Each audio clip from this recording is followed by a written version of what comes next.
नमस्ते। मैं रेणु चौधरी फिर से आई हूँ आपको अध्याय 5 का कुछ और भाग के बारे में ज्ञान देने के लिए। कक्षा 12 का जीव विज्ञान। अभी तक हमने इस अध्याय, जिसका नाम वंशागति और विविधता है, इसके बहुत सारे जो बहुत ही महत्वपूर्ण भाग थे, अब तक हमने उन पे अध्ययन किया। आशा करती हूँ आपको अब तक का जितने भी भाग मैंने समझाए हैं वो अच्छी प्रकार समझ में आए होंगे। अगर नहीं है तो आप मुझे बता सकते हैं। आइए, अब अभी भी इसमें एक दो और बहुत ही महत्वपूर्ण भाग है जो कि मैं आज आपके साथ उसको समझाऊंगी। आशा करती हूँ अब तक जो भी हमने अनुवांशिकता से संबंधित पढ़ा था, चाहे वो शब्दावली हो, चाहे वो मेंडल के नियम हो, और चाहे वो मेंडल के नियमों के अपवाद हों, चाहे वो गुणसूत्र सिद्धांत हों, वो सब आपको भली भांति प्रकार समझ में आया होगा। तो जैसे कि मैंने आपके साथ जब कल जो पिछला वीडियो था उसमें हमने आखिरी में देखा था कि लिंग निर्धारण में हमने चर्चा की थी मनुष्यों में लिंग निर्धारण के बारे में। उसके बाद हमने देखा पक्षियों में लिंग निर्धारण, जिसमें कि गुणसूत्रों को ZW और ZZ के द्वारा लिखा जाता है, जो कि कीट, तितलियां, कुछ मछलियों में पाया जाता है। उसके बाद हमने देखा मधुमक्खियों में लिंग निर्धारण, जिसमें कि 3 तरीके के आगे जो संतति उत्पन्न होती है और वो किस तरीके से अलग अलग प्रकार की संतति बनती है, वो भी मैंने आपको समझाया। आइए, आज आपको एक अगला जो भाग पढ़ाती हूँ। देखिए, आप ये नहीं कह सकते कि इस अध्याय में ये ज़्यादा महत्वपूर्ण है, ये कम महत्वपूर्ण है। ये जो वंशागति और विविधता वाले जितने भी ये अनुवांशिकी वाले अध्याय हैं, ये सब बहुत ही महत्वपूर्ण है। आपको पता है बोर्ड में भी इससे संबंधित प्रश्न ज़रूर पूछे जाएंगे। तो ये आपको बहुत ही ध्यान से समझना है और ध्यान से पढ़ना है। आइए हम अगला भाग देखते हैं, जिसको कि जैसे आप देख सकते हैं स्लाइड पे लिखा हुआ है उत्परिवर्तन, जिसको इंग्लिश में हम कहते हैं म्यूटेशन। हम हमेशा कहते आ रहे हैं उत्परिवर्तन हो रहा है, उत्परिवर्तन हो रहा है, उसकी वजह से यहाँ ये बदलाव आ रहा है, वहाँ वो बदलाव हो रहा है। तो ये वाकई में उत्परिवर्तन होता क्या है? आइए आज इसको देखते हैं। उत्परिवर्तन, म्यूटेशन, आप पहले से वैसे पिछली कक्षाओं में भी इसके बारे में पढ़ता है। मतलब कुछ बदलाव हो जाता है, जो अनुवांशिक लक्षण हैं उनमें किसी प्रकार से, मतलब जो गुणसूत्र हैं उनमें किसी प्रकार से कुछ बदलाव हो जाता है। अब उस बदलाव की वजह से जो लक्षण है उनमें कुछ परिवर्तन हो जाता है, तो उसको ही इंग्लिश में म्यूटेशन और हिंदी में उत्परिवर्तन कहते हैं। तो हम सभी जानते हैं कि हमारी जो लक्षणों को स्थानांतरित करने का काम है वो कौन करता है? जीन। अब जीन क्या है? जीन का मैंने आपको पहले ही बताया था। जीन DNA, डीऑक्सीरिबोन्यूक्लिक एसिड होता है।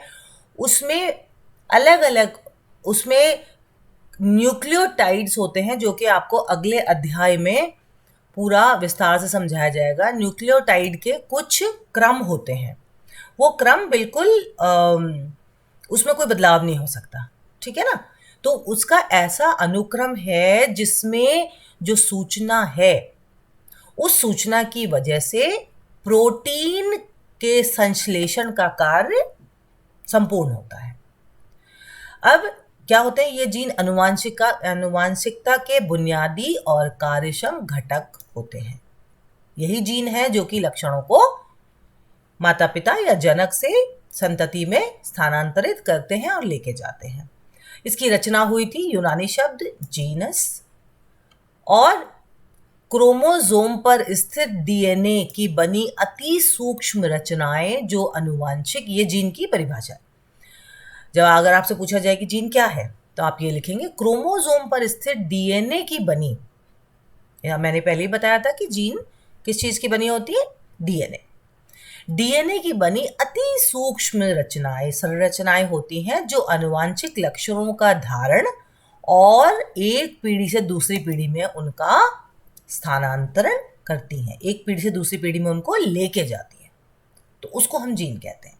तो ये जीन की परिभाषा है जो कि आपको याद करनी होगी, ठीक है।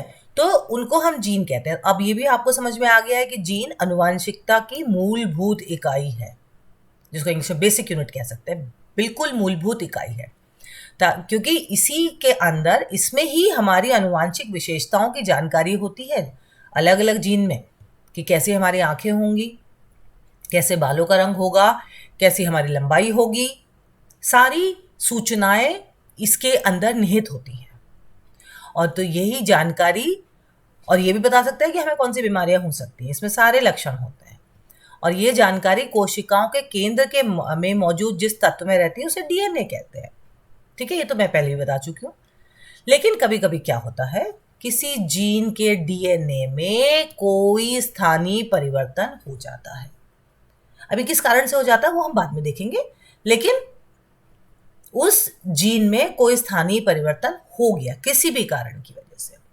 अब स्थानीय परिवर्तन होने की वजह से उस जीन में कुछ बदलाव आ गया। अब वो बदलाव, उसी को हम उत्परिवर्तन कहते हैं। अब वो बदलाव आ गया है, माता पिता की उस जीन में कोई बदलाव आ गया है। अब वो क्या होगा, जब निषेचन की क्रिया होगी उसके बाद ये जीन के द्वारा माता पिता से उनकी संतानों में चले जाएंगे। तो जो उत्परिवर्तन हुआ है उसकी वजह से आगे कोशिकाओं के विभाजन के समय कोई किसी दोष के कारण हो सकता है। इसके कारण कई हो सकते हैं। जब कोशिकाएं का विभाजन हुआ तो उस समय कोई ऐसा बाहरी कोई ऐसा लक्षण आया या कोई ऐसा कारक उत्पन्न हुआ जिसकी वजह से उस जीन में कोई परिवर्तन आ गया। तो किसी दोष के कारण पैदा हो सकता है, या परावैंगनी विकिरण की वजह से, या किसी तत्व, रासायनिक तत्व की वजह से, या वायरस, इन सब से किसी से भी हो सकता है। जैसे कुछ जगहों पे जहाँ कहीं परमाणु बम वगैरह गिराए जाए हैं, या बम वगैरह जहाँ गिराए जाते हैं, वहाँ पे भी कई बार आनुवांशिकी में काफ़ी परिवर्तन आ जाते हैं, क्योंकि कुछ ना कुछ जीन में उत्परिवर्तन हो जाता है। तो कई बार जो संतति उत्पन्न होती है वो संततियाँ कुछ बीमारियों के साथ पैदा होती हैं। ऐसे बहुत सारे मामले सामने आए हैं।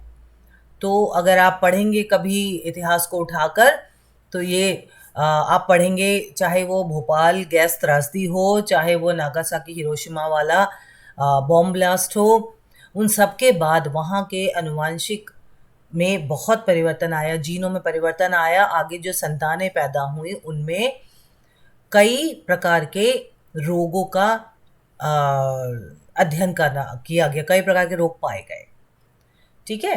तो क्योंकि उनकी जीनों में कुछ न कुछ उत्परिवर्तन हो गया था। तो ये मैंने आपको बताया कि जीव के शरीर के आनुवांशिक गुणों का निर्धारण जीन के द्वारा होता है।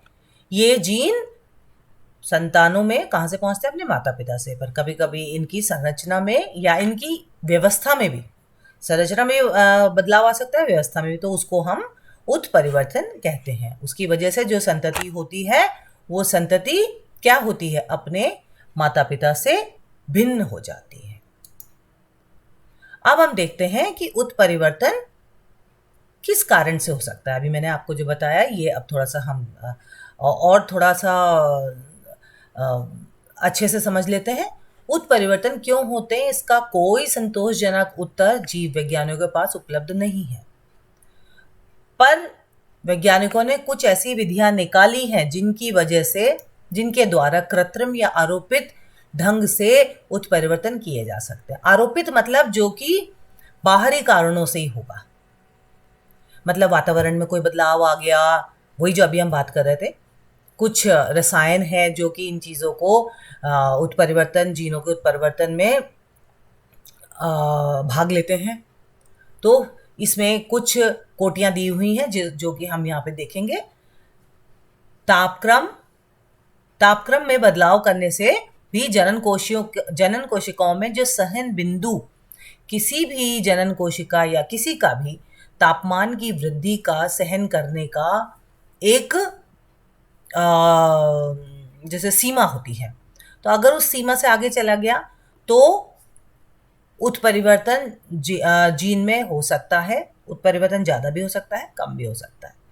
दूसरा लिखा है रसायन। कई बार ये देखा गया है कि सरसों के तेल का धुआं या फॉर्मेल्डिहाइड पेरोक्साइड नाइट्रस अम्ल के प्रयोग करने पर भी उत्परिवर्तन दर में वृद्धि हो सकती है। विकिरण, एक्स किरण, गामा, बीटा, अल्ट्रावायलेट विकिरण, इन सब के प्रयोग से भी उत्परिवर्तन हो सकता है। Professor H.J. मुलर ने इसके बारे में कई अनुसंधान और कई शोध किए। वायुमंडल में असाधारण रूप से परिवर्तन करके, ये सब आरोपित है, तो असाधारण रूप से परिवर्तन करके उत्परिवर्तन दर में वृद्धि बढ़ाई जा सकती है। अब हम देखते हैं उत्परिवर्तन के प्रकार। कई बार जीन विनिमय के समय, जीन विनिमय हम पहले पढ़ चुके हैं, जीन विनिमय और पार करने की क्रिया, ये दोनों हम पढ़ चुके हैं। उस समय कुछ दुर्घटनाएं हो सकती हैं। इन दुर्घटनाओं को 3 प्रकार के समूहों में विभाजित किया गया है। अभी जैसे मैंने आपको पिछली स्लाइड में बताया था कि जीन क्या है। जीन, ये आपको ये बहुत महत्वपूर्ण लाइन है। जीन डीएनए के न्यूक्लियोटाइडों का एक अनुक्रम है।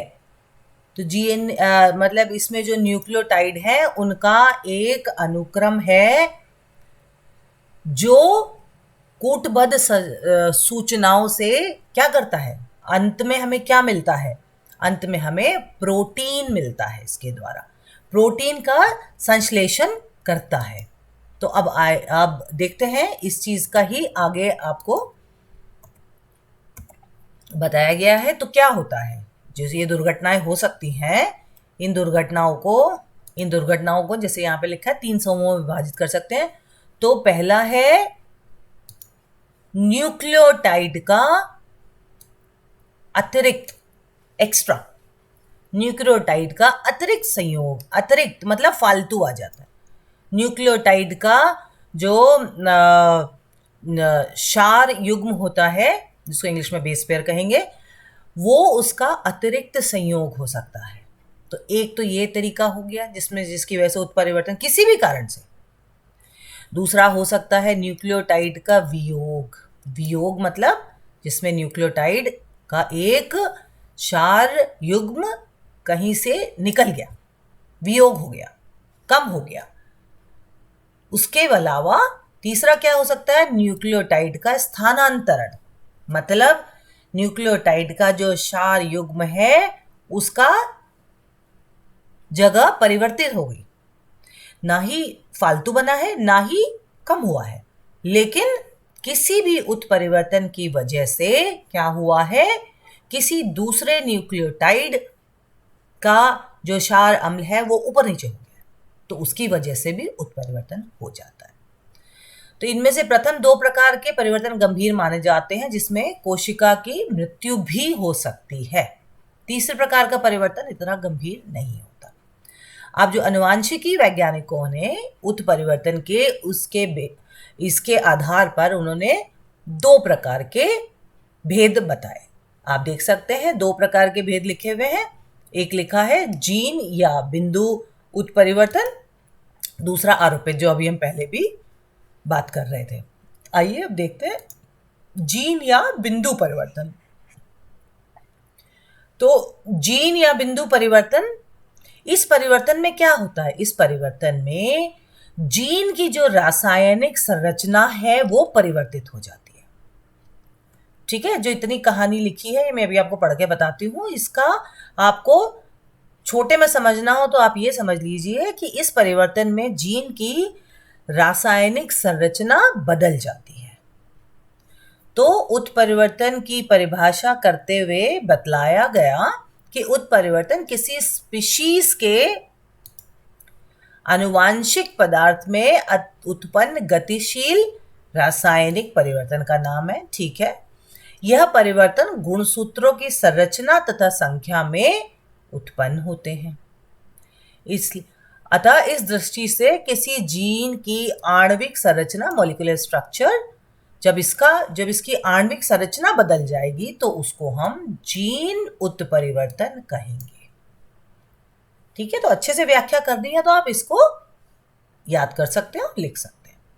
किंतु जब इस प्रकार का परिवर्तन गुणसूत्र के किसी बिंदु विशेष या किसी खंड विशेष, मतलब किसी एक बिंदु पर दिख रहा है या किसी एक खंड में दिखाई दे रहा है, तब उसको हम बिंदु उत्परिवर्तन कहते हैं, जिसको इंग्लिश में पॉइंट म्यूटेशन भी कहा जाता है। तो जीन म्यूटेशन या पॉइंट म्यूटेशन क्या है? इसमें जीनों की जो आणविक संरचना है उसमें परिवर्तन हो जाता है। जीन, हम यहाँ जीन की बात कर रहे हैं। मैंने आपको पहले भी समझाया था, अगर आप इन सब के ये जो हेडिंग है इसको देखें तो आपको बहुत कुछ तो इसी में समझ में आ जाता है। तो जब गुणसूत्र के किसी बिंदु विशेष या किसी विशेष खंड में कोई उत्परिवर्तन दिखाई दे तो उसको हम बिंदु उत्परिवर्तन कहेंगे। वस्तुतः इन दोनों प्रकार के परिवर्तनों में कोई बहुत बड़ा भेद नहीं होता, इसलिए इन दोनों को जीन या बिंदु परिवर्तन हम एक ही साथ पढ़ते हैं। इसको हम तात्कालिक उत्परिवर्तन भी कहते हैं। उत्परिवर्तन तात्कालिक होता है, स्पॉन्टेनियस होता है, तो इन्हें हम तात्कालिक उत्परिवर्तन भी कहते हैं। बिंदु उत्परिवर्तन अति सूक्ष्म होते हैं, इनका प्रभाव संपूर्ण जीव परिवर्तन पर नहीं पड़ता। तो इसीलिए बिंदु उत्परिवर्तन, इसलिए हम ये उत्परिवर्तन शब्द का प्रयोग साधारणतः बिंदु उत्परिवर्तन के लिए ही किया जाता है, क्योंकि इसका प्रभाव जीव के संपूर्ण जीवन पर नहीं पड़ रहा। तो ये था जीन अथवा बिंदु उत्परिवर्तन। आइए अब हम दूसरा उत्परिवर्तन का भेद देखते हैं, जिसको कहते हैं आरोपित परिवर्तन। आरोपित परिवर्तन, जिसमें उत्परिवर्तन पर परिवेश का प्रभाव 3 प्रकार से पड़ता है। ये मैं पहले ही बता चुकी हूँ, तापक्रम द्वारा, कतिपय रसायनों द्वारा, किरणन द्वारा। इसके अलावा एक दूसरा प्रकार होता है उत्परिवर्तन का, जिसको हम गुणसूत्री उत्परिवर्तन कहते हैं। उसकी मैंने स्लाइड नहीं बनाई है, लेकिन मैं आपसे क्योंकि आपका जो सिलेबस है उसमें आपको गुणसूत्री परिवर्तन के बारे में भी पढ़ना है आगे, इसलिए मैं वहीं पे आपको उसके बारे में बताऊंगी। तो गुणसूत्री परिवर्तन क्या होता है? गुणसूत्रों में स्थित जो जीनों की संख्या है और उनकी व्यवस्था, उसमें अगर कोई परिवर्तन हो जाता है, संख्या भी बदल सकती है गुणसूत्र वाले में, वो भी मैं आगे स्लाइड आएगी उसकी, आप चिंता मत कीजिए, तो तब मैं आपको बताऊंगी। जब अभी हम अनुवांशिक विकार के बारे में पढ़ेंगे तो उसमें गुणसूत्री परिवर्तन आएगा। तो अभी मैं आपको थोड़ा सा बता देती हूँ कि उसमें हम क्या पढ़ने वाले हैं। उसमें देखिए, जीन परिवर्तन में हमने जीन के किसी खंड विशेष के बारे में कोई अगर बदलाव आ जाता है तो उत्परिवर्तन आ जाता है, तो उसको जीन या बिंदु उत्परिवर्तन कहते हैं। गुणसूत्री मतलब जो गुणसूत्र है, गुणसूत्र के ऊपर क्या होता है? जीन्स होता है, जो हम पढ़ते चले आ रहे हैं। उनकी संख्या या उनकी व्यवस्था में कोई बदलाव आ जाता है, तब अगर कोई उत्परिवर्तन होता है तो उसको हम कहते हैं गुणसूत्री उत्परिवर्तन। आइए उसके बारे में भी चर्चा करते हैं आगे, पर उससे पहले हम देखना चाहेंगे किसके बारे में? अनुवांशिक रोग। अभी तक आप समझ चुके होंगे कि ये जितने भी उत्परिवर्तन हैं, ये हमेशा ही उत्परिवर्तन वैसे हमारे विकास के लिए देखा जाए तो इसमें उत्परिवर्तन का महत्व क्या है? उत्परिवर्तन का महत्व क्या है? उत्परिवर्तन का महत्व है एक तो विकास। तो उत्परिवर्तन की वजह से ही क्या होता है, विविधता में विविधता आती है। तो अगर वो जैसे मैंने कल भी बात करी थी, जैसे पहले समय का जब आदिम अवस्था थी, उस टाइम पृथ्वी का वातावरण अनिश्चित था। ठीक है, उस टाइम विषय बहुत अलग तरीके का था, वायुमंडलीय प्रभाव अलग था, जीवों की आकृति आकार सब अलग अलग था। प्राकृतिक जीवों को संरक्षण देने की स्थिति में कहाँ वातावरण था। पर धीरे धीरे वायुमंडलीय प्रभाव काफी शक्तिशाली था, तो उसकी वजह से जो जीव थे, जो जीवों में कुछ उत्परिवर्तन हुआ, परिवर्तन होता चला गया, जिसकी वजह से नए प्रकार के जीव जंतुओं का विकास होता चला गया। तो इसी वजह से क्या हुआ, आज जो हम अभी अगले इसी अध्याय में पढ़ेंगे हम, जो विविधता आई, जो विकास हुआ, वो भी उत्परिवर्तन का ही नतीजा है। तो लेकिन उन कोमल जो जीव जंतु कोमल रहे या उस समय की वातावरण वाले परिस्थितियों में अपने आप को नहीं ढाल पाए, लेकिन तो वो तो खत्म होती चली गई वो प्रजातियां। लेकिन उनमें से कुछ, जिनमें कुछ ऐसा उत्परिवर्तन हुआ जिसकी वजह से वो वातावरणीय प्रभाव को बर्दाश्त कर पाए, तो उनमें उस प्रकार के जीव जंतुओं में नई नई प्रजातियां बनती चली गई। और आज जो आप देख रहे हैं, तो वो अब ये प्रजातियां इसी वजह से इतनी सारी विविधता वाली प्रजातियां बनी। और ये अभी भी है, ऐसा नहीं है, अभी भी उत्परिवर्तन होता है, पर अब इतना नहीं होता है। इसका दूसरा महत्व है सामाजिक महत्व। उसका सामाजिक महत्व समझिए, उसका सबसे ज्यादा फायदा किसको हुआ। सामाजिक महत्व में क्या किया गया, कृत्रिम साधनों द्वारा भी उत्परिवर्तन कराया गया। कृत्रिम साधनों द्वारा उत्परिवर्तन करा के जीव चिकित्सा और कृषि वैज्ञानिकों ने जानवरों की नस्ल में सुधार किया, उत्पादन में वृद्धि की, मानव कल्याण की कई योजनाएं इस प्रकार बनाई गई जो कि कृषि क्षेत्र में हमारे लिए बहुत लाभदायक रही। तो कृषि क्षेत्र में पशुओं की नस्लें अच्छी हुई, अनाजों की नई नई नस्लें जिनसे हमें ज़्यादा भोजन का सामान मिला और ज़्यादा उत्पादन हुआ। ये सब उत्परिवर्तन का एक बहुत ही महत्वपूर्ण पक्ष है।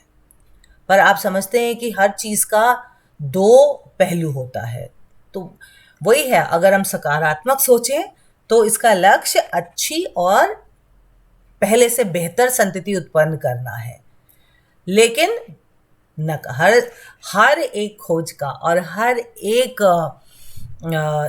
भाग का अगर कुछ सकारात्मक होता है तो नकारात्मक भी होता है। उसमें क्या होगा, उसमें उत्परिवर्तन से कई बार ऐसे आनुवांशिक रोग हुए जो आगे जब वो माता पिता से संतानों में आगे गए, तो उत्परिवर्तन की वजह से कुछ ऐसे रोग हैं अभी भी जिनका आज तक भी कोई इलाज नहीं है।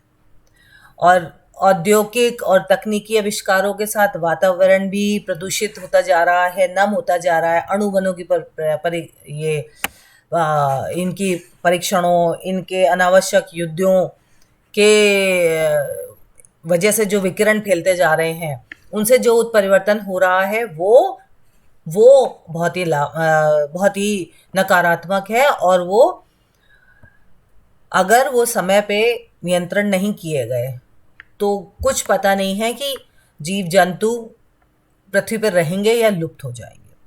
तो हर चीज़ का दो पहलू होता है। तो उत्परिवर्तन अगर वो मानव जाति के लिए या बाकी पृथ्वी के मानव जाति और बाकी सभी जातियों की भलाई के लिए अगर उसका इस्तेमाल किया जाएगा तो बहुत अच्छा है। लेकिन उसके जो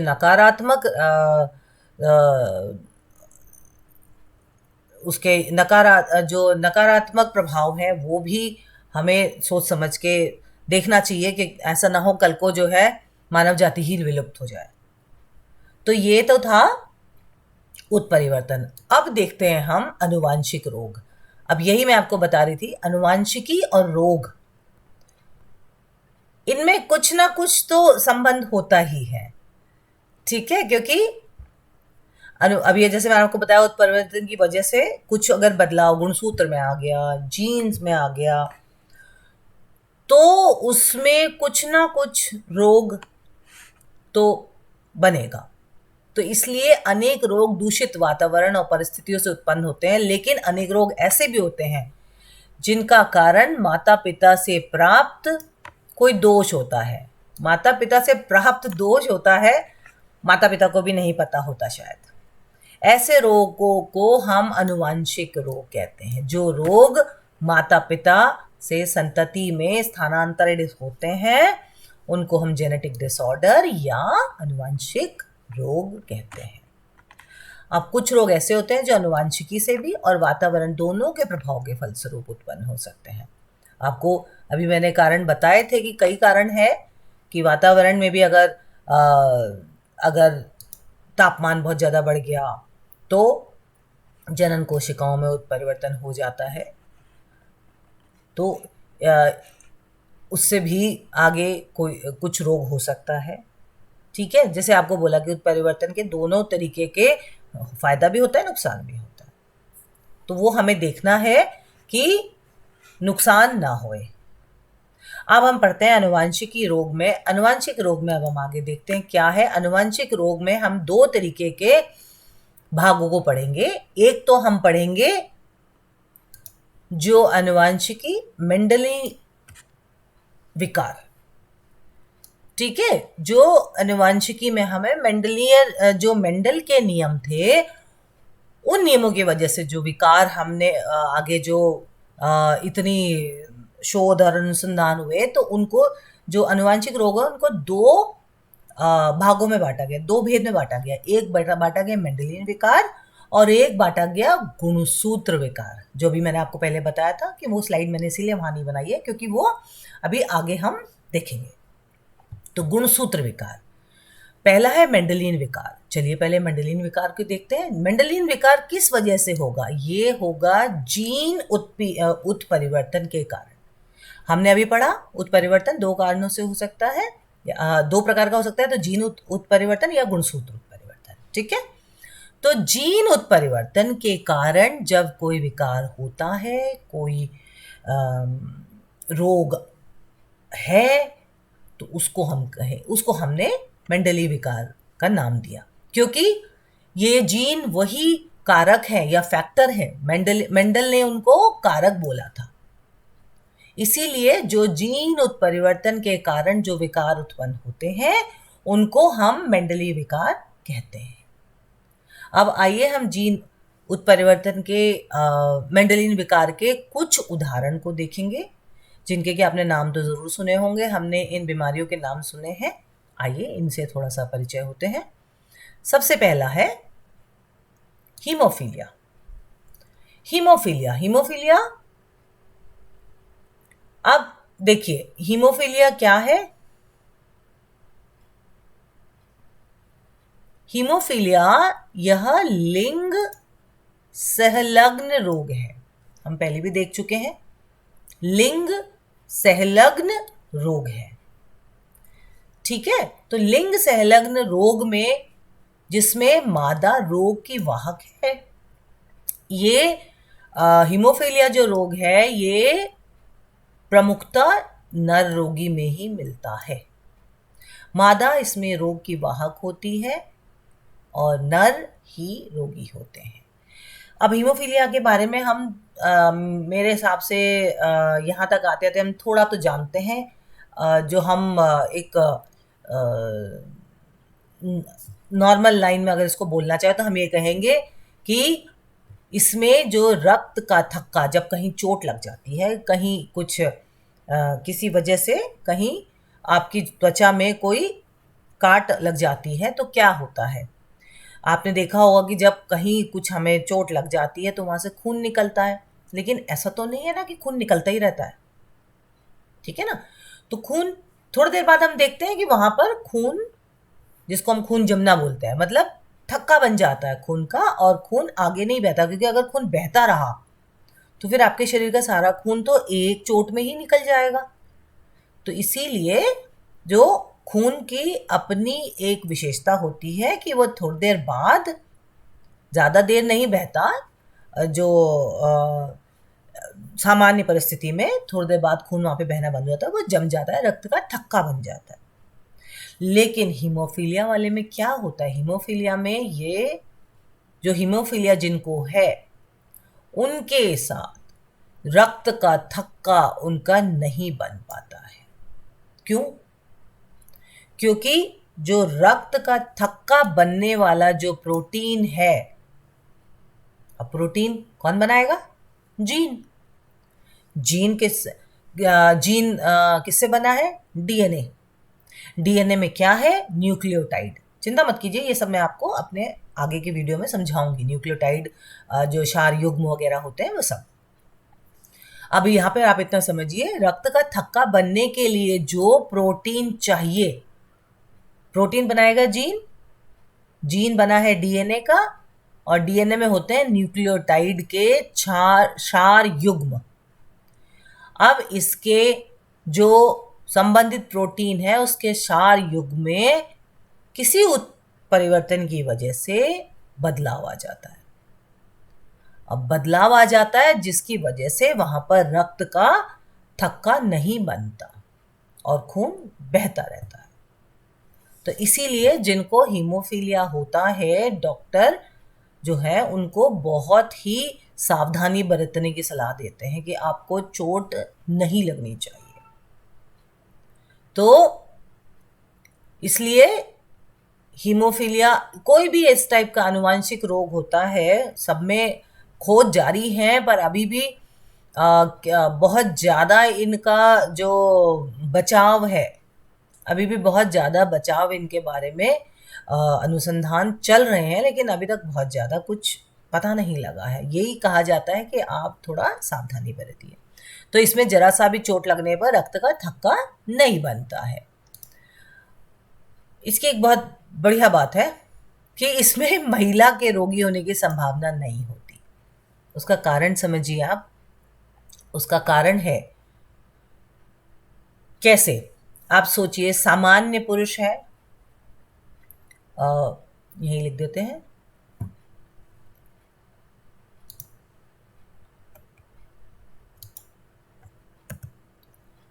सामान्य, समझने की कोशिश करते हैं।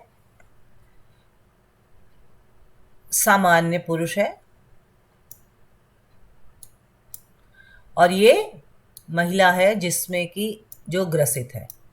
सामान्य का खाली सा लिख देती हूं,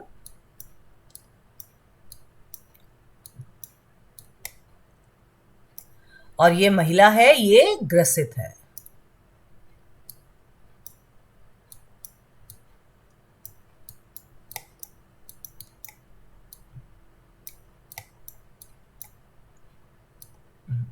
तो ये है ग्रसित, ठीक है। अब इन दोनों का जब इन दोनों से जब लैंगिक जनन हुआ तो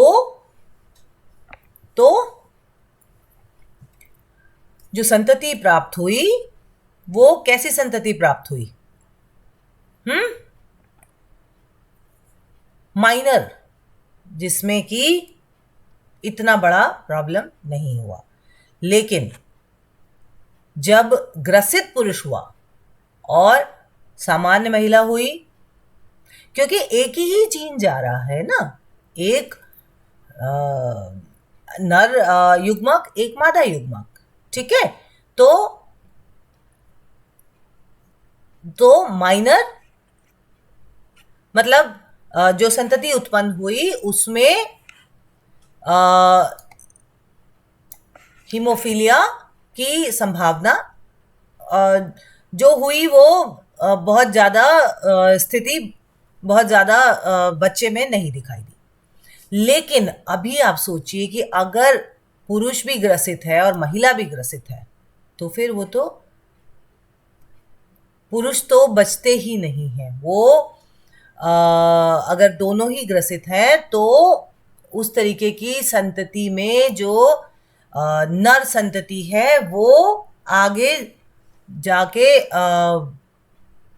कहना तो नहीं चाहिए, बट वो अपने आप को बचा नहीं पाते हैं। तो इसलिए इसमें महिला के रोगी होने की संभावना नहीं होती, ये सिर्फ रोग की वाहक है। ठीक है, तो ये अगर रोगवाहक महिला और रोगी पिता दोनों हो गए तो रोगी पिता तो बचेगा ही नहीं, क्योंकि हीमोफीलिया है ये नर में ही पाया जाता है अध्ययन के द्वारा। अब ये एक रोचक तथ्य समझ में आया कि इसको शाही रोग क्यों कहते हैं, क्योंकि इंग्लैंड की महारानी विक्टोरिया वो खुद इस रोग की वाहक थी और उनके अनेक वंशज इस रोग से ग्रस्त थे। इसी का एक और दूसरा उदाहरण है थैलेसीमिया। थैलेसीमिया में भी यही होता है कि अगर जो सामान्य पुरुष और ग्रसित महिला है तो माइनर या कूल थैलेसीमिया कहते हैं उसको, जो संतति होगी उसको माइनर या कूल थैलेसीमिया वाली संतति होगी। और अगर ग्रसित पुरुष और सामान्य महिला है तो भी माइनर या कूल थैलेसीमिया वाली संतति उत्पन्न होगी, पर अगर दोनों ही ग्रसित हैं तो घातक है, वो संतति बचेगी ही नहीं। तो इसीलिए ये सारी जो अनुवांशिक मेंडेलियन विकार हैं जीन के उत्परिवर्तन के कारण है। इसीलिए इस प्रकार की जो भी अनुवांशिकी रोग हैं इनके बारे में इस प्रकार हम समझ सकते हैं कि हीमोफीलिया किस प्रकार का अनुवांशिक विकार है। आइए अगला उदाहरण देखते हैं। अगला उदाहरण, जैसे आप नेम देख सकते हैं, यहाँ पे नाम लिखा है sickle cell anaemia. Sickle cell anaemia, इसका हिंदी में भी इसको सिकल मतलब आप समझ लीजिए कि उसकी जो उसका जो आकार है, लाल रक्त कोशिकाओं का जो आकार है ये ऐसे गोल है। माफ कीजिएगा मैंने बहुत गोल नहीं बनाया, कोशिश करती हूँ गोल बनाने की। तो सिकल सेल में वो उनका जो आकार है वो थोड़ा अर्धचंद्राकार सा हो जाता है। क्यों? अब इसका कारण समझिए कि ये सिकल सेल अनीमिया एक प्रकार का रक्त विकार है जिसमें लाल रक्त कोशिकाएं सी शेप हो जाती हैं, अर्धचंद्राकार या सिकल शेप, इसी के अलग अलग नाम है।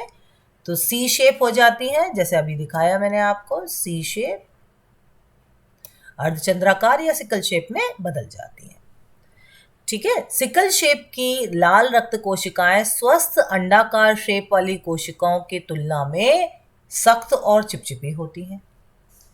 तो जब जो स्वस्थ अंडाकार शेप वाली कोशिकाएं हैं उनकी तुलना में ये सख्त और चिपचिपी होती हैं। तो उससे क्या होता है, ये जो विकृत लाल रक्त कोशिकाएं हैं सामान्य कोशिकाओं की तरह जो रक्त वाहिकाएं हैं उनमें घूम नहीं पाती। आपने देखा ही है कि खून के अंदर लाल रक्त कोशिकाएं बहुत सारी होती हैं जिसकी वजह से हमारा खून लाल होता है। तो वो खून के अंदर विचरण करती रहती हैं, लेकिन इनका चूंकि ये सख्त हो जाती हैं और चिपचिपी हो जाती हैं, तो जिस तरीके से लाल जो सामान्य रक्त कोशिकाएं जिस तरह से वो पूरे खून में पूरे शरीर में विचरण करती रहती हैं, ये नहीं कर पाती हैं। तो क्या होता है, सिकल सेल डिजीज लाल रक्त कोशिकाओं के विकारों का एक समूह है जो कि उसे माता पिता से मिलता है बच्चे को। इसमें एक चीज आप देखिए, ये ऑटोसोमल रिसेसिव डिसीज है। ऑटोसोमल हमने पहले ही पढ़े थे, गुणसूत्र मनुष्यों में 23 जोड़े गुणसूत्र होते हैं, जिनमें से जो 22 जोड़े होते हैं उनको हम ऑटोसोमल क्रोमोसोम या गुणसूत्र कहते हैं, या उनको हम अलिंगी गुणसूत्र भी कहते हैं या दैहिक गुणसूत्र भी कहते हैं।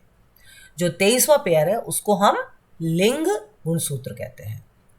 तो ये ऑटोसोमल ये जो अलिंगी गुणसूत्र है उनकी रिसेसिव बीमारी है, जिसका मतलब ये है कि बच्चे को बीमारी तभी होगी जब माता पिता दोनों में सिकल सेल जीन होंगे। माता पिता दोनों में अगर होंगे सिकल सेल जीन तभी ये बीमारी आगे आएगी। ये फिर इसका इलाज के लिए देखिए है एनीमिया का ही एक तरीका है, लेकिन इसमें क्या होता है आइए देखते हैं। जब बच्चे को अपने माता और पिता दोनों से एक बीटा ग्लोबिन जीन क्या करता है? बीटा ग्लोबिन जीन का क्या काम होता है?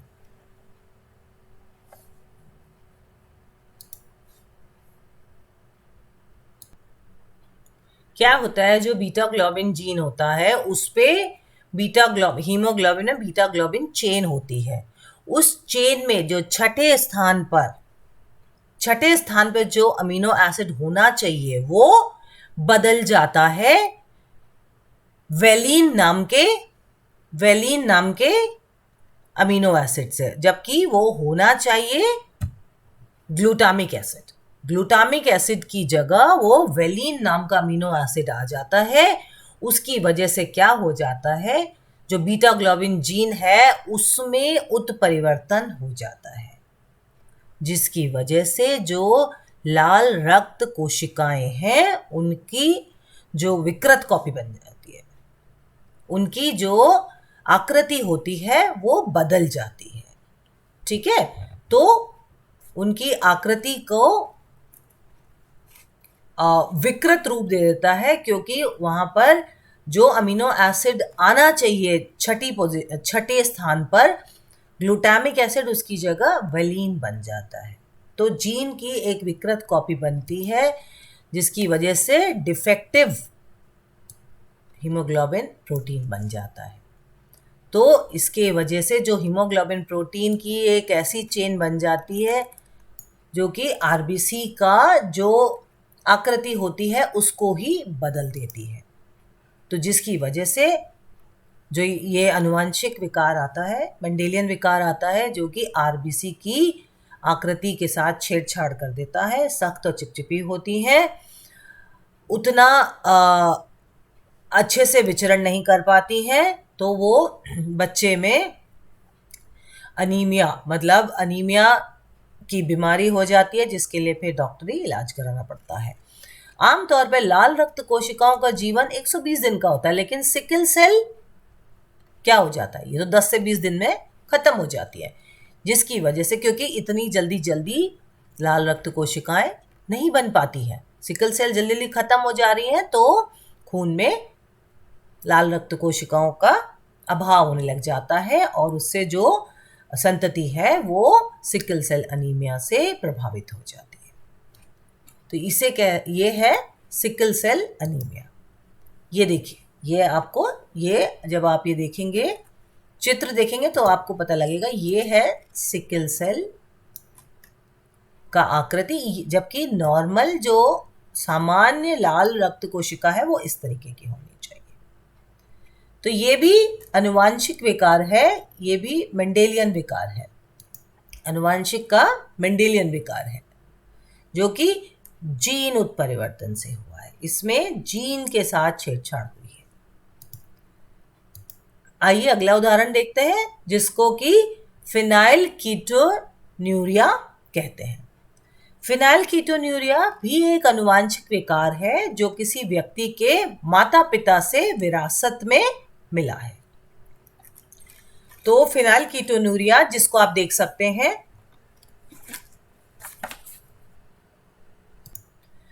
फिनाइल कीटोन्यूरिया जिसको जब हम छोटे में लिखते हैं, छोटा करके लिखते हैं, तो उसको PKU लिख देते हैं।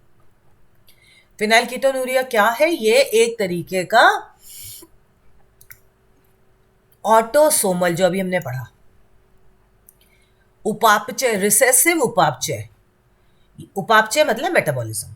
तो ये जो दैहिक गुणसूत्र है उनका अप्रभावी वाला, लेकिन जो कि उपापचय पे प्रभाव डालता है, उसका अनुवांशिक विकार है। ये क्यों होता है? ये इसलिए होता है क्योंकि इसमें जो PAH जीन है, PAH जीन जो है वो, उसमें कुछ उत्परिवर्तन हो गया है। अब उत्परिवर्तन होने से क्या हुआ? जो एंजाइम था, जो फिनाइल एलानिन एंजाइम था, उसका काम होता है फेनाइल एलानीन, जो एक एंजाइम होता है उसका काम होता है फिनाइल एलानीन को वो बदलता है टायरोसिन में। अब फिनाइल एलानीन टायरोसिन में बदल नहीं पाता क्योंकि जो एंजाइम है वो एंजाइम में उस एंजाइम का जो बनना चाहिए उतना नहीं बन पा रहा है। तो उसकी वजह से जो फिनाइल एलानीन हाइड्रोक्साइड है उसका क्या होता है, टायरोसिन में उसका बदलाव नहीं हो पाता।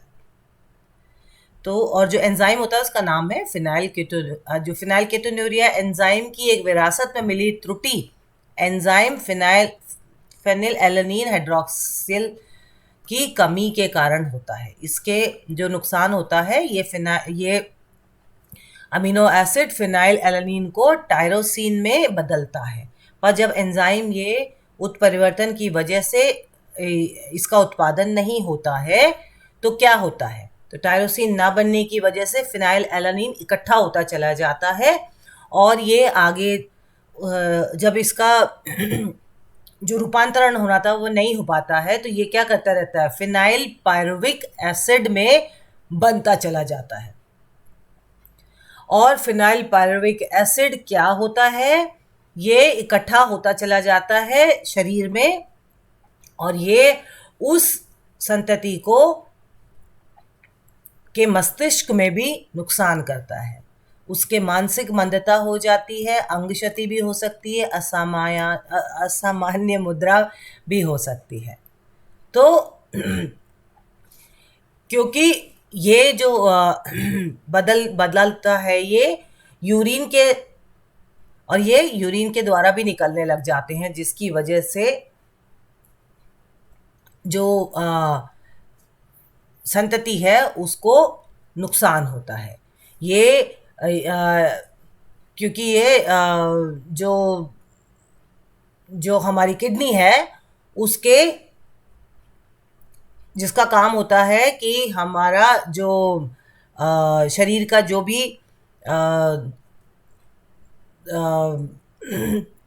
वेस्ट मटेरियल है उसको निकालने का, तो ये वहाँ पर भी ये यूरिन के साथ भी निकलता है, लेकिन इसकी मात्रा बढ़ जाने की वजह से क्या होता है, ये मानसिक मंदता संतति में मानसिक मंदता को मानसिक विकास को प्रभावित करता है जिससे कि उस बच्चे का मानसिक विकास मंद रह जाता है।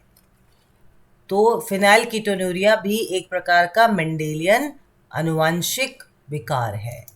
हमने 3 उदाहरण पढ़े, sickle cell anaemia, haemophilia, phenylketonuria. अब आइए देखते हैं, ये आगे उसी के बारे में लिखा हुआ है। पीकेयू एक ऑटोसोमल रिसेसिव डिसऑर्डर है जो कि क्रोमोसोम 12 में पाए जाने वाले फिनाइल एलानीन हाइड्रोक्सिलेस के लिए जीन के दोनों एलील में उत्परिवर्तन हो जाता है। शरीर में phenyl alanine hydroxide amino acid phenyl alanine को टायरोसिन में परिवर्तित करता है।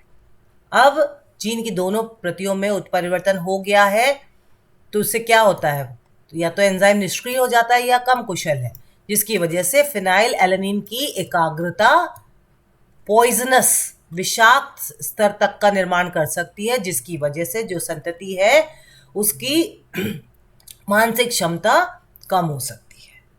तो ये फिनाइल कीटोन्यूरिया।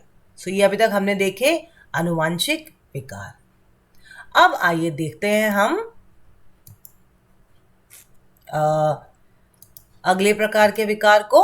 दूसरा जो आपको मैंने बताया था कि एक मेंडेलियन विकार है, दूसरा क्रोमोसोमल या गुणसूत्री विकार है। गुणसूत्री विकार क्या है? गुणसूत्री विकार एक प्रकार के अनुवांशिक विकार है।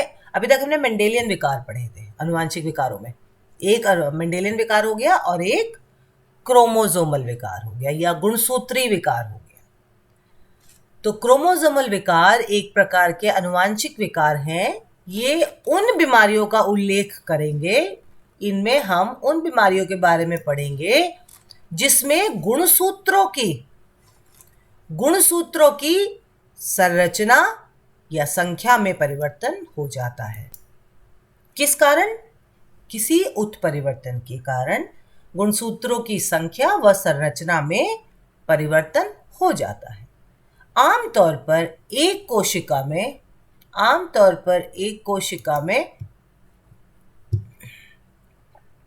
कोशिका के जीनोम में गुणसूत्रों की एक निर्धारित संख्या होती है, तो हम जानते हैं। जैसे मनुष्यों में कितनी होती है, हमने पहले भी पढ़ा है, 23 जोड़े। ठीक है, तो वो 23 जोड़ों में से 22 को हम कहते हैं दैहिक गुणसूत्र या अलिंग गुणसूत्र।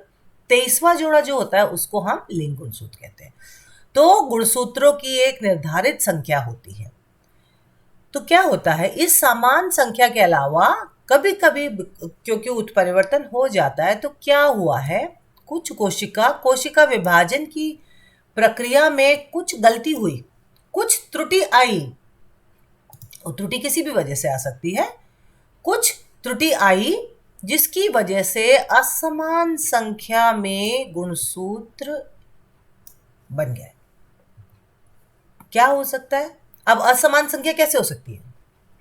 देखिए, अगर उतने के उतने ही बने तब तो कोई असामान्यता नहीं आई, लेकिन यह भी हो सकता है कि कहीं किसी कोशिका में एक कोई अतिरिक्त गुणसूत्र मिल गया, या कहीं एक गुणसूत्र गायब हो गया।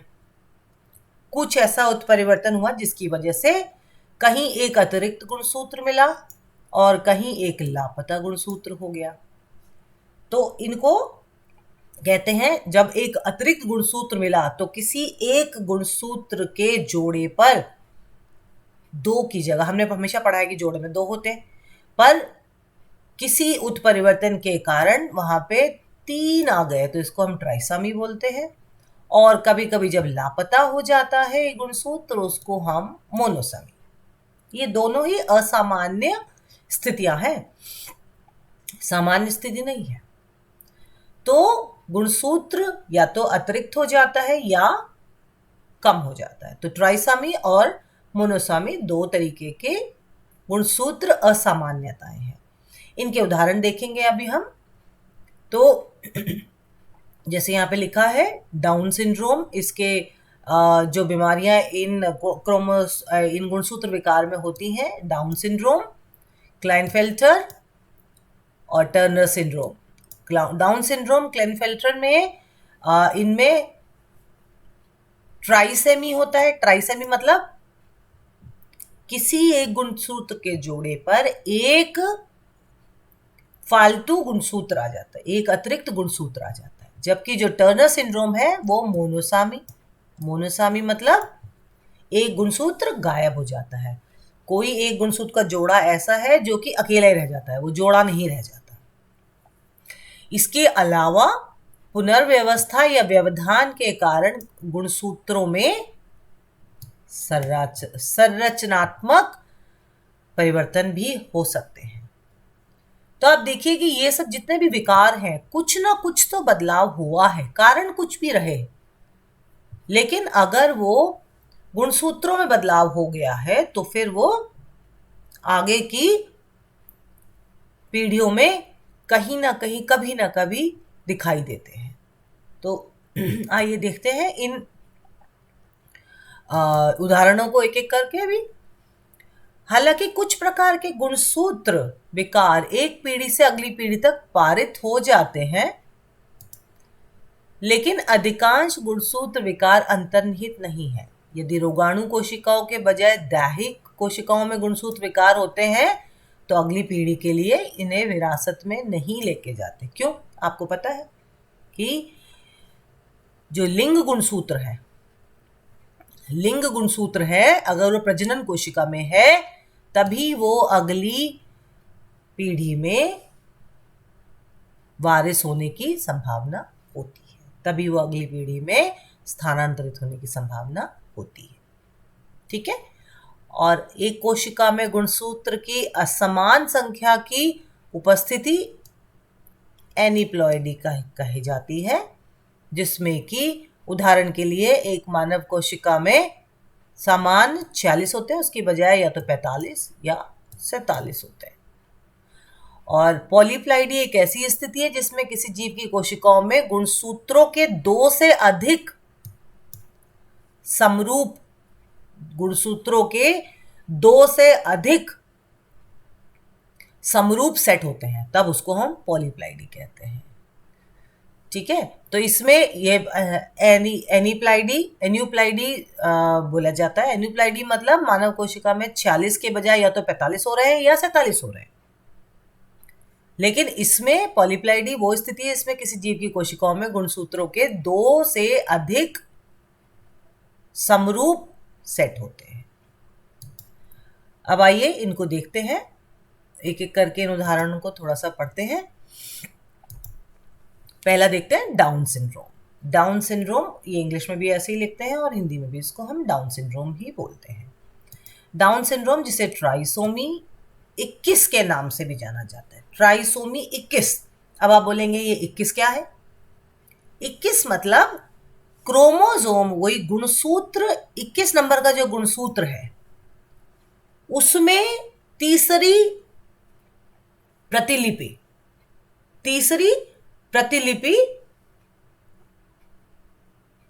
के सभी या किसी भी हिस्से की उपस्थिति के कारण होता है। मतलब आपने पढ़ा ना, ट्राइसोमी में एक गुणसूत्र फालतू आ जाता है, एक अतिरिक्त गुणसूत्र आ जाता है। तो पर डाउन सिंड्रोम में क्या होता है, उसका जो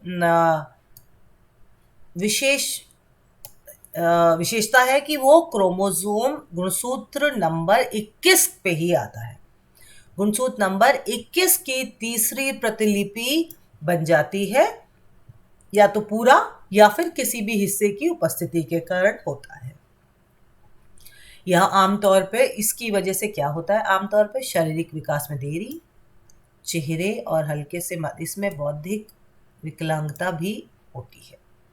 बच्चे का जो मस्तिष्क होता है वो पूरी तरीके से विकसित नहीं हो पाता है। डाउन सिंड्रोम वाले एक युवा वयस्क का औसत बौद्धिक स्तर 8 वर्षीय बच्चे की मानसिक क्षमता के बराबर होता है।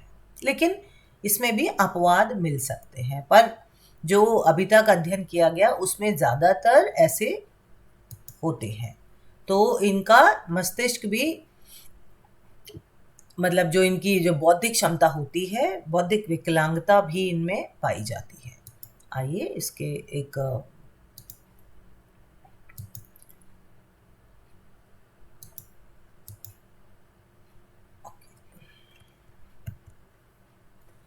तो ये था डाउन सिंड्रोम। अब देखते हैं अगला उदाहरण, क्लाइनफेल्टर सिंड्रोम। क्लाइनफेल्टर सिंड्रोम जिसमें 47 जो XXY, अच्छा दोनों एक ही लिखे हुए, XSY भी कहा जाता है। तो आप समझ सकते हैं कि इसमें क्या फालतू है। ये पुरुषों में होता है। तो आपको पता है कि पुरुषों में जो 46 जो होता है, इसमें X क्रोमोसोम की एक फालतू प्रतिरूपी बन जाती है। फालतू प्रतिरूपी बन जाता है तो वहां पे क्या बन जाता है, वो बनेगा XXY। तो क्योंकि आपको पता है कि ये जो लिंग गुणसूत्र हैं उन पे है, तो वहां पे XY है तो वो बन जाता है XXY। ये उन लक्षणों का सेट है जिसमें पुरुषों में 2 या 2 से अधिक X क्रोमोसोम आ जाते हैं। इसमें ये जो पुरुष होते हैं इनके अंडकोश छोटे छोटे होते हैं। कई बार लोगों को पता भी नहीं लगता कि वो क्लाइनफिल्टर सिंड्रोम उनमें है। जब वो वयस्क होते हैं तभी इन लक्षणों की तरफ ध्यान जाता है। इसके लक्षण कमज़ोर मांसपेशियां, लंबाई बहुत होती है, खराब समन्वय, शरीर के बाल कम होते हैं और लड़कों में स्तनों की वृद्धि हो जाती है और सेक्स में कम रुचि शामिल हो सकती है। तो ये है क्लाइनफिल्टर सिंड्रोम। अब देखते हैं तीसरा, जिसको कि टर्नर सिंड्रोम। ये लड़कियों में होता है, स्त्रियों में होता है। टर्नर सिंड्रोम आपको बताया था, हमने पढ़ा कि एक क्रोमोसोम गायब हो जाता है। एक क्रोमोसोम गायब हो जाता है तो जिसे 45 एक्स या 45 एक्स 0 कह लीजिए, ठीक है, ये यहाँ पर क्रोमोसोम गायब हो गया है। तो ऐसी स्थिति में स्त्री में आंशिक रूप से या पूरी तरीके से एक्स क्रोमोसोम गायब हो जाती है। टर्नर सिंड्रोम का आम लक्षण छोटा कद है, जो लगभग 5 वर्ष की आयु तक स्पष्ट हो जाता है। अंडाशय पहले तो सामान्य रूप से विकसित होते हैं, लेकिन अंड कोशिकाएं आमतौर पर समय से पहले ही मर जाती हैं और अधिकांश अंडाशय ऊतक जन्म से पहले ही खराब हो जाते हैं। इसमें लड़कियां गर्भ धारण करने में असमर्थ होती हैं। तो ये थे उदाहरण, किसके पढ़े अभी हमने? गुणसूत्र विकार के। तो हमने जो आनुवांशिक विकार पढ़े उसमें हमने दो प्रकार के विकार पढ़े। एक पढ़े हमने मेंडेलियन विकार, दूसरे पढ़े हमने गुणसूत्र विकार। मेंडेलियन विकार में हमने देखा हीमोफीलिया, जो आनुवांशिक रोग है इन विकारों की वजह से। हीमोफीलिया पढ़ा उसमें हमने सिकल सेल अनीमिया देखा, फिनाइलकीटोन्यूरिया देखा। और जो आनुवांशिक जो गुणसूत्र विकार है वो हमने देखे Down syndrome, Klinefelter syndrome, Turner syndrome. तो ये था अध्याय 5, जिसमें कि हमने वंशागति के नियमों के बारे में पढ़ा और विविधता के बारे में भी देखा। अब अगला जो अध्याय, जो मैं आपको अगले वीडियो से पढ़ाना शुरू करूंगी, उसमें हम देखेंगे कि जो जीन आपको बताया था कि जीन किसका बना होता है? डीऑक्सीराइबोन्यूक्लिक एसिड का। अब उसका पूरा जो संरचना है, आगे हम अपने आनुवांशिकी जो वाहक है उनके पूरी संरचना के बारे में पढ़ेंगे। आशा करती हूँ ये वीडियो आपको इस अध्याय को अच्छे से समझाने में मददगार होगा। मिलते हैं अगले वीडियो के साथ और अगले अध्याय। धन्यवाद। आपका दिन शुभ हो।